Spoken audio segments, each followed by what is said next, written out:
It's time to focus on seniors with Helping Seniors TV. The television show designed to make you aware of senior issues and needs, as well as to acquaint you with the resources available to help you age in place and with dignity. Now, here's your host, Joe Steckler. I'm Joe Steckler, and welcome to Helping Seniors, the television arm of Helping Seniors of Brevard County.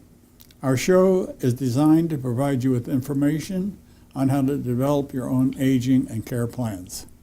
Our topic today is helping and caring for seniors. Joining me is Jennifer Helin with Seniors Helping Seniors and Kay Kaiser, Information Specialist with Helping Seniors of Brevard. Welcome, Jennifer. Thank you. Welcome, Kay. Thank you. And viewers, I want to try to impress on you as you watch this show to listen to the little things that we exchange with each other to show how a caregiving and sort of a care information organization can work together to help seniors. The important thing is knowing when to call, who to call, and the resources that are available. And I want to start with you, Kay. Okay. Because I want you to explain to our viewers what Helping Seniors does and how it's important to being the thing that completes, not competes with other organizations, Absolutely. but it completes. That's right. Your turn. Okay. Typically, if someone is reaching out, whether a senior or their caretaker, to try to find the right resources oftentimes becomes extremely overwhelming. They don't know where to turn. They may call and just get simply, okay, call this number. But when I receive a call, I typically find that a senior calling may not even just have one issue. I take the time with them, they open up and they say, I really need help on this too. Can you point me the right direction? So what I have found that by developing trustworthy resources, reliable, people we know that are going to fulfill and treat that senior right, it's a more personal touch. And I know working with Jennifer Helin here, when I receive a call for somebody saying, I need some help for my mother. And I ask, well, does your mother need help bathing or dressing or anything? No, my mother just needs help, light housekeeping. She may need help with transportation to the grocery. She may need help vacuuming, or she may just be lonely. And I know that if I say, I'm going to have Jennifer Helin call you from Seniors Helping Seniors, that it's going to go full circle. And the people have been extremely impressed because they get a personal person on the telephone that takes the time with them. Yeah. So what you do is you have knowledge of the array of resources. Right. You know how to connect the caller to those resources. Right. And you have the information that I'd say 95% of the time they don't have. And we got a couple of testimonials we'll talk about later in the show. Absolutely. But Jennifer, how about you telling our viewers exactly what Seniors Helping Seniors is, what it does? And I always like for you to explain how you got started, because I think it's important. Well, Seniors Helping Seniors is a company who we hire seniors to go out and help other seniors so that they can stay at home and independent. So we only hire seniors to go out, and we do those non-medical things like transportation, housekeeping, meal preparation. We can do medication reminders, any of those non-medical things that a senior might need to be able to stay at home. We're kind of that first rung in the ladder of care for seniors. And it's my mom and I that started Seniors Helping Seniors, brought it here to Brevard County. It started back in 1998 in Reading, Pennsylvania by a wonderful woman, Karen Yoakum, and she recognized the need for seniors to get good quality care from someone a little closer in age who really understands and is compassionate and caring and patient and kind with them. And, I think it's important, though, that you just again remind our viewers who that person in Pennsylvania used to work for.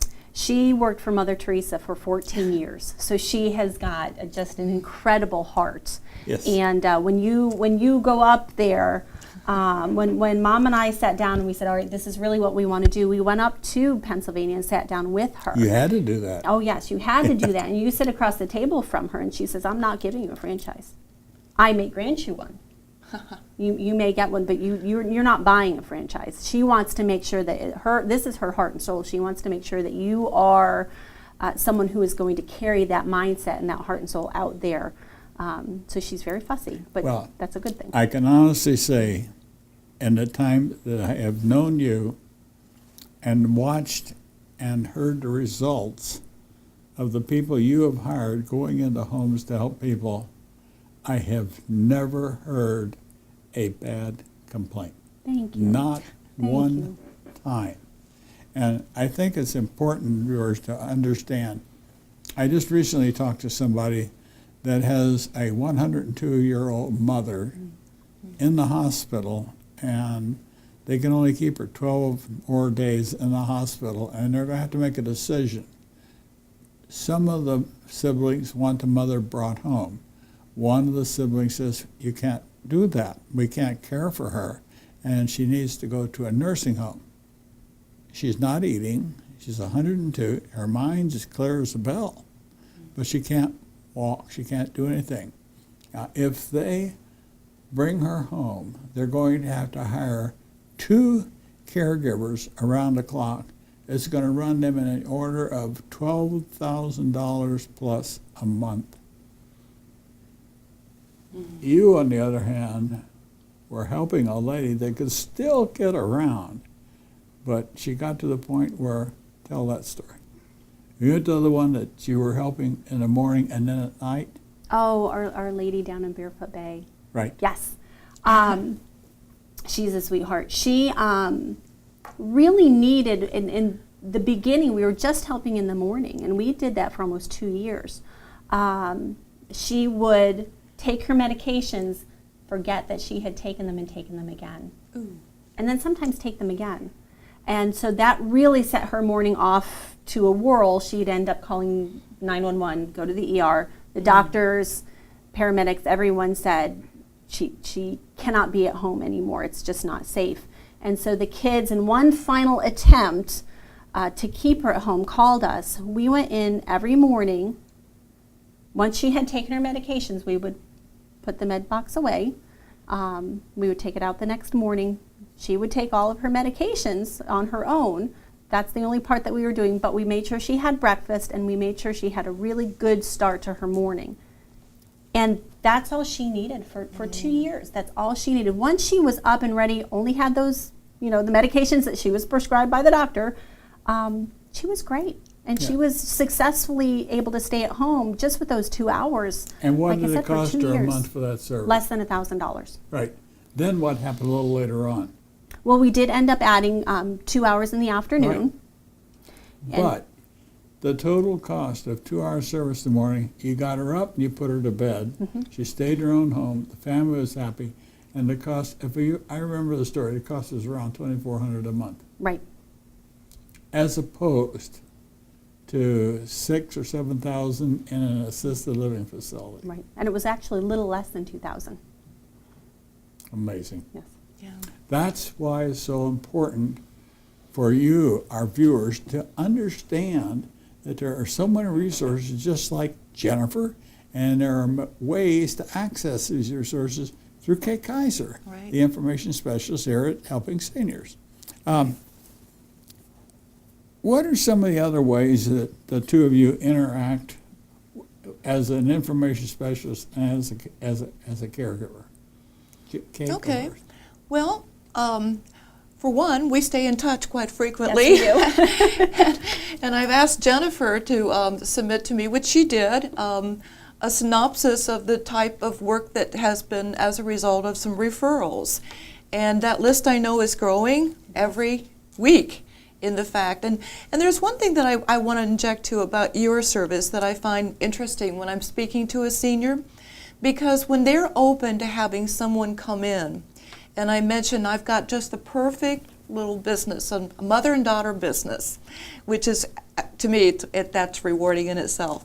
But the bottom line is that you are hiring seniors who are energetic, who have been around, not somebody just going to get a CNA license or a health aide that's very young.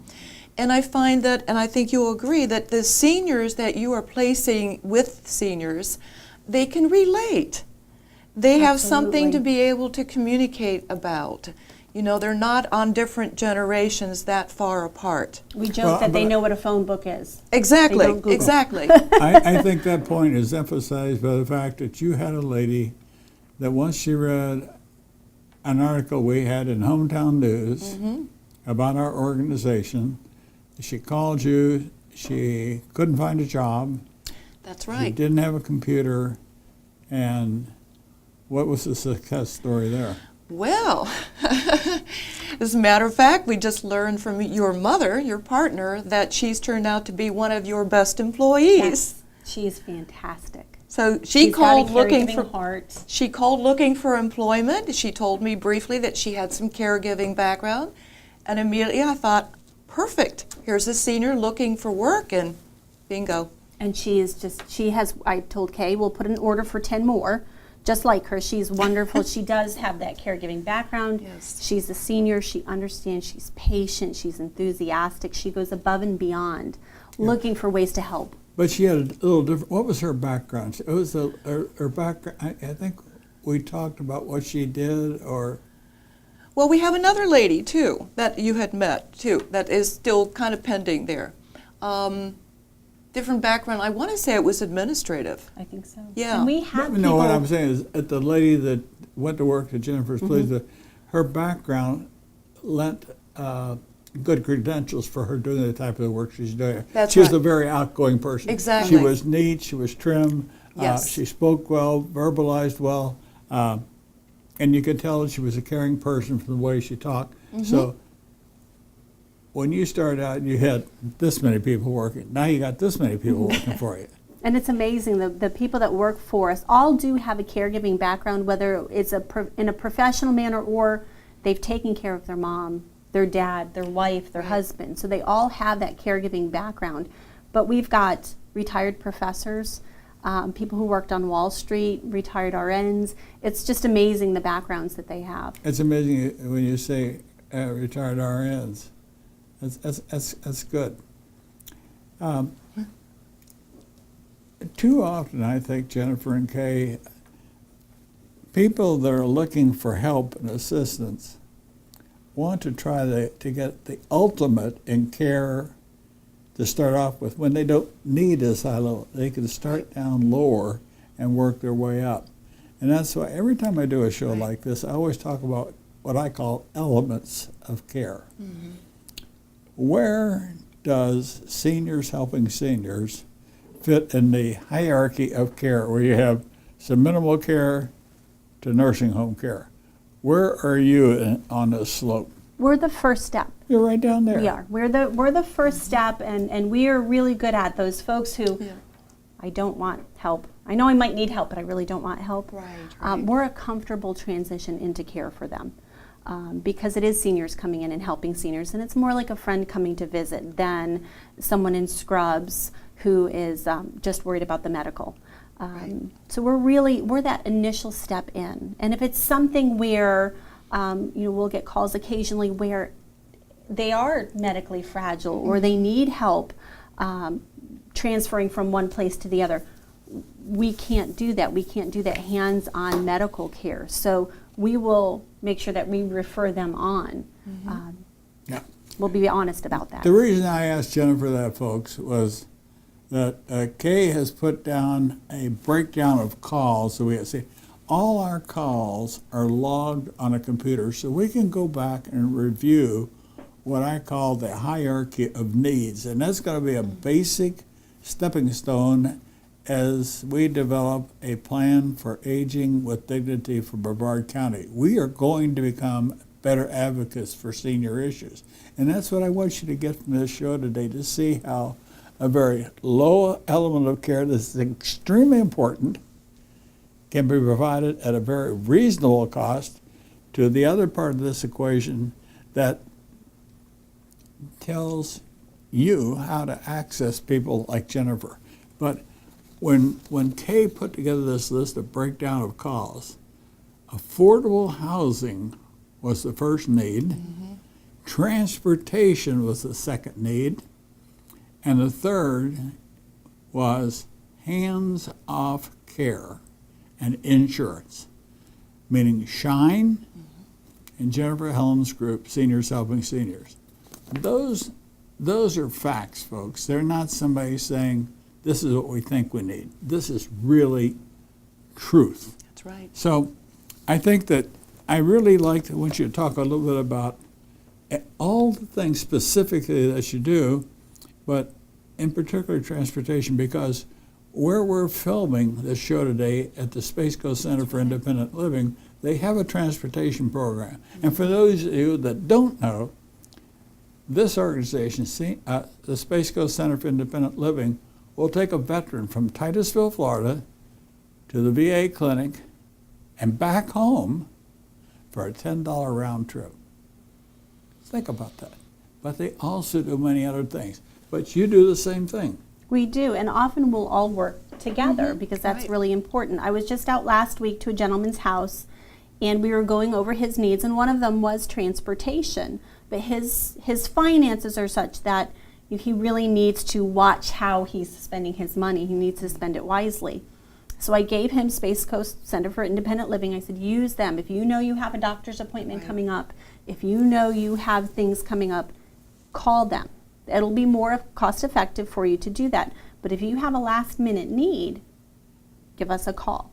Because typically they need a little bit of forewarning, for scheduling purposes, Right. where we can go out pretty quickly.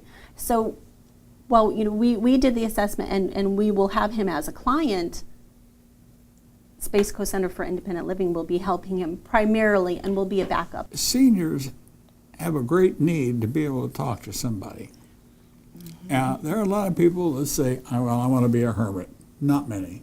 When people really admit it, they miss the companionship of a spouse That's right. or friend.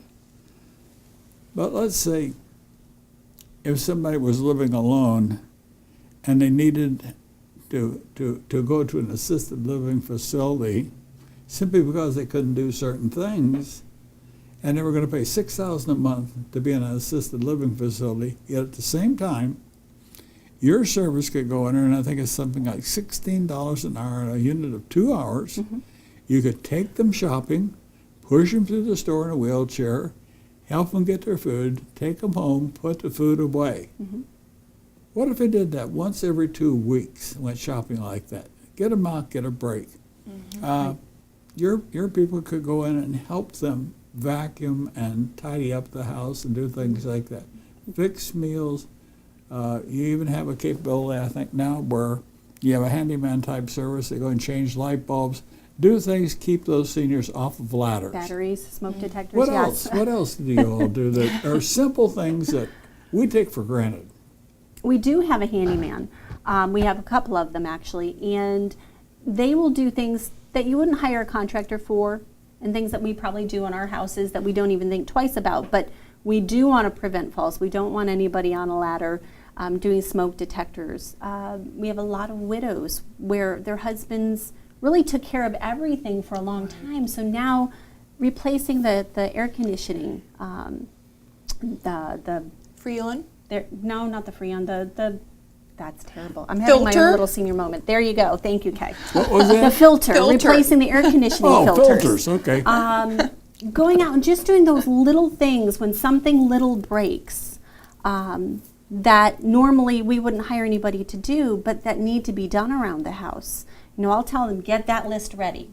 Everything that you can think of, keep him busy, because we do have that 2 hour minimum. And he will go and he will do he's washed windows before. Hey, you've got 20 minutes left. What can I do? And he's gone outside and washed windows for them. So whatever we can do to be helpful. There you go. Well, see, this is the advantage. Kay, I want you to explain to our viewers how you connect with what Jennifer is talking about, what she does, and what you see or hear when you get that phone call, and how you take and say, that phone call needs to go to Jennifer, or that phone call needs to go to an attorney. Right. Talk about that. Well, and as I mentioned earlier, that, I find that oftentimes I get a call, it's more than one issue.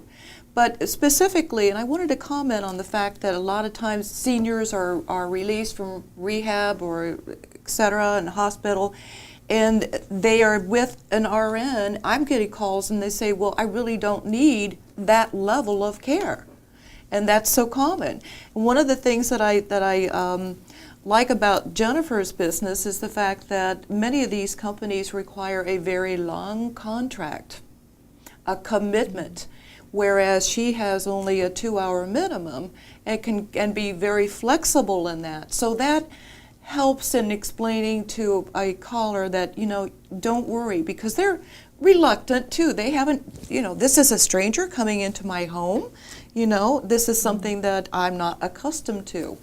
But then I go on to say, I'm not going to give you someone that I personally wouldn't trust, because I have and always do follow up with anybody that I refer to. And if I don't call them, they call me back and say, thank you. Things are working out great. Good. So that is just the fulfillment of being able to be a good resource for seniors and caretakers to come to, because we are getting results, and it is a personal level.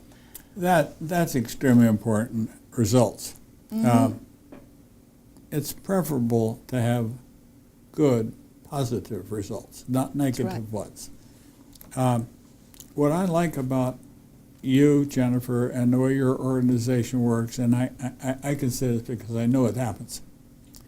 When you go into a home, if you see that person needs an elevation and an element of care, you call, make a recommendation, and you tell people.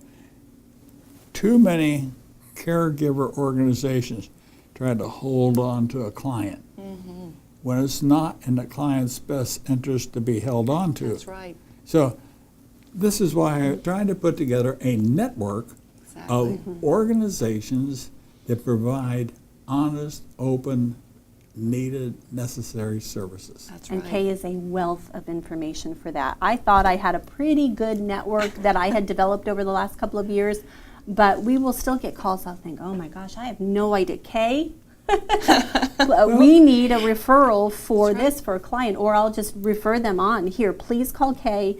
I promise you she will listen and she will be able to help you. Okay. I want to talk about one success story that I'm aware of in the time we have left, because I think it illustrates that often we go beyond the actual hands-on care part. Right. I was speaking to your group of people at a function, and a lady sitting on the other side of Kay, an Italian lady, she made a comment, or she'd been talking to Kay about their Financial. VA VA. benefits. Kay, tell our viewers exactly what happened, and you gotta do it quick. Okay. Tell them what happened, because I want the people to understand the absolute need for them to understand what the type of service you can do and how it helped one of her people. Right. Well, first of all, my heart goes out for this lady, because she happens to be one of the caregivers that I referred to Jennifer, that speaks Italian, to her resource. So that really went full circle. But when I had the pleasure of meeting her, she was telling me that they were concerned because they had previously helped their daughter financially because of a medical situation, and it was to the point that they may be losing their condo because of financial. And so I got talking to her, and I said, well, wait a minute, your husband was in the Korean War, is that correct? And she said, yes. So I said, you call me at the office. I want to document this and be able to understand all of the things that you're going through so I can help you. She did the following day. I spoke with her husband directly on the telephone. He had a 50% hearing loss because he was in the artillery and getting very, very minimal from the VA. And I said, something's not right with this picture. So you and I discussed, and I went directly to the head officer in this case and spoke to him after numerous attempts to get through and explained the situation of this couple and this fellow's background in the military. And he was telling me the eligibility factor, and so I communicated back with the couple, and I said, he wants you to call him directly now to make an appointment. So he personally is now going to follow through with this couple. Yeah. So the man is eligible for he is benefits eligible. that he didn't know about Exactly. that will help them live. But there are so many stories. I'm thinking about a vet that had a leg amputation Oh, that was yes. trying to get a wheelchair ramp, and through a whole bunch of things, he couldn't get to the right people. They didn't understand. Called you, you called me. We figured out who we had to call. Right. The problem was resolved in 2 days. That's it. And it prevented a man from having to crawl up and down That's steps on his rear end. Exactly. Which is embarrassing, and it's not right. And And here was a guy humiliating. that had his leg amputated after That- serving 22 and a half years in the In the military. Navy. That's He right. didn't even have his staples out yet. That's right. He was doing it. But these are just a couple of success stories. And what happens when organizations work together? Jennifer, we got? You got about 22 seconds. You can talk about Seniors Helping Seniors. We've had your phone number flashed on the screen, so we don't have to worry about that.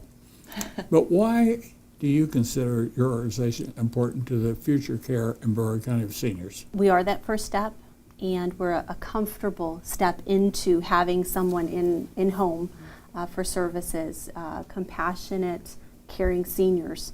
And I encourage people to get the help now so that we can help and we can prevent falls and we can do things Right. so that they hopefully won't need that additional care later. Yeah, it doesn't cost a cent to make the phone call to Kate to That's see right. if your type of organization or some other similar organization is needed and necessary. Kate, your turn. Well, I certainly want to encourage people, don't be afraid to pick up that telephone. Our telephone number, if it's not flashing on the screen, is 473-7770. We also have a website, helpingseniorsofbrevard.org. But I'm here to help, and I'll be honest with you, if I don't know the answer, by golly, I'm going to try to dig and find it for you. So I really, when I have somebody on the phone with me, I said, let me go to work for you, because that's really what I'm doing. I'm going to work for them. And I want to thank you for watching today's episode of Helping Seniors. If you have questions or comments, please call us at 321-473-7770. For more information on senior care and resources, visit our website at helpingseniorsofbrevard.org. Be sure to listen to Helping Seniors on radio station AM 1300 WMEL every Thursday afternoon at 1 p.m. and look for our Helping Seniors newsletter in the center section of Senior Magazine each month, and also Hometown News. I'm Joe Steckler, and thank you for joining us today for Helping Seniors.